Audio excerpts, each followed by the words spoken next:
नमस्कार, मैं रूपाली आप सबका स्वागत करती हूँ आप ही के चैनल पर जिसका नाम है आज के हिस्टोरिकल लड़की।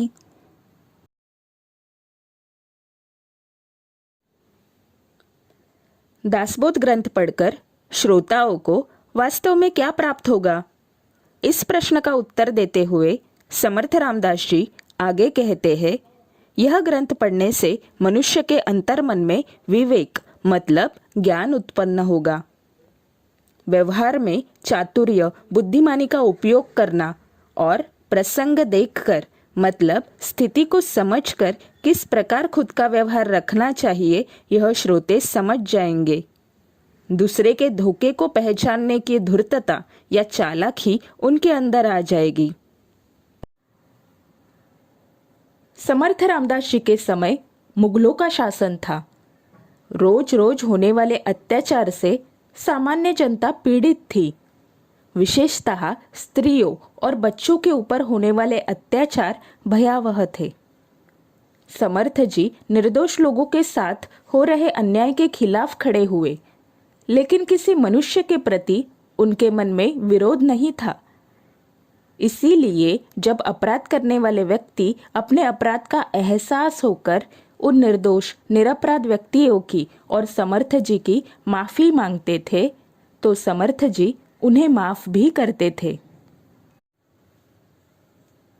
समर्थ रामदास जी ने भक्त को भगवान के साथ एकरूप होने के लिए भगवान के तारक और मारक दोनों रूपों की पूजा करने की आवश्यकता समझाई। क्षत्रिय धर्म के साधना का महत्व उन्होंने खुद की कृति द्वारा अधोरेखित किया। साधना या उपासना का सामर्थ्य जितना महत्वपूर्ण है उतनी ही सामर्थ्य की उपासना जरूरी है। यह सीख समर्थ रामदास जी ने बहुत बार स्वयं की कृति के द्वारा दी है।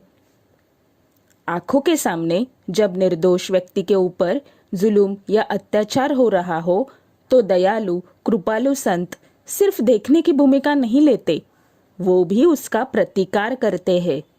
इससे बोध लेकर हमें भी जागरूक होकर योग्य मार्ग से अत्याचार को विरोध करना चाहिए। लेकिन यहाँ पर ध्यान दिया जाना चाहिए कि विपरीत परिस्थिति में जहाँ पर दूसरा कोई भी विकल्प ना हो और सामर्थ्य दिखाना अति आवश्यक हो तभी सामर्थ्य से प्रतिकार करना योग्य होता है। लेकिन जरूरत ना होते हुए भी सामर्थ्य दिखाना यह मन की दुर्बलता का लक्षण है। विपरीत परिस्थिति और लोगों के कल्याण के बारे में सोचकर कुछ संतों ने प्रेम, भक्ति, श्रद्धा, समर्पण के साथ कर्तव्य निष्ठा और सामर्थ्य की उपासना करने की सीख दी हुई है। समर्थ रामदास जी ने बचपन से ही लोगों के कल्याण के लिए अपना जीवन समर्पित किया।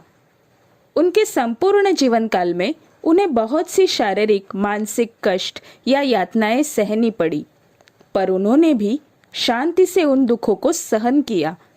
कभी भी अपने निजी स्वार्थ के लिए या अपने संचित कर्म को मिटाने के लिए अपने सामर्थ्य का उपयोग नहीं किया। इससे हमें यह सीख लेनी चाहिए कि सामर्थ्य दिखाने से पहले मन शांत रखकर परिस्थिति पर विचार करना आवश्यक है।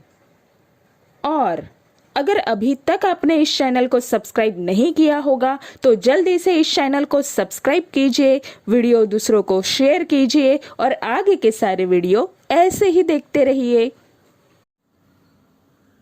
आगे समर्थ जी ग्रंथ में कहते हैं, दासबोध ग्रंथ पढ़कर मनुष्य तर्क चलाने के साथ सूक्ष्म विचार करना सीख जाएगा और वह समय या परिस्थिति की गंभीरता को आसानी से समझ जाएगा। खुद के जीवन में आने वाले दुख और निराशा के पास साक्षी भावना से देखना सीखने के बाद उन दुखों की तीव्रता खत्म हो जाएगी। दासबोध ग्रंथ के अभ्यास से आत्मा का आध्यात्मिक और व्यवहारिक पतन रुक जाएगा। ग्रंथ के अनुसार कार्य करने वाले व्यक्ति के मन को वास्तविक विश्राम और संतुष्टि मिलेगी। पहले दशक के पहले समास को खत्म करते समय समर्थ रामदास जी कहते हैं, ग्रंथ पढ़ने वाले मनुष्य या सुनने वाले श्रोताओं के मन में यह ग्रंथ पढ़ते समय जिस प्रकार के भाव होंगे उसी प्रकार का लाभ उन्हें प्राप्त होगा। इसलिए मन में शुद्ध भाव रखकर इस ग्रंथ का वाचन, मनन और चिंतन होकर इस ग्रंथ को कृति में उतारना चाहिए। इस प्रकार ग्रंथ का पहला दशक, जिसका नाम ग्रंथारंभ लक्षण है, उसका पहला समास, जिसका नाम मंगलाचरण है, यहाँ पर समाप्त हो जाता है। मिलते हैं अगले भाग में। तब तक के लिए नमस्कार।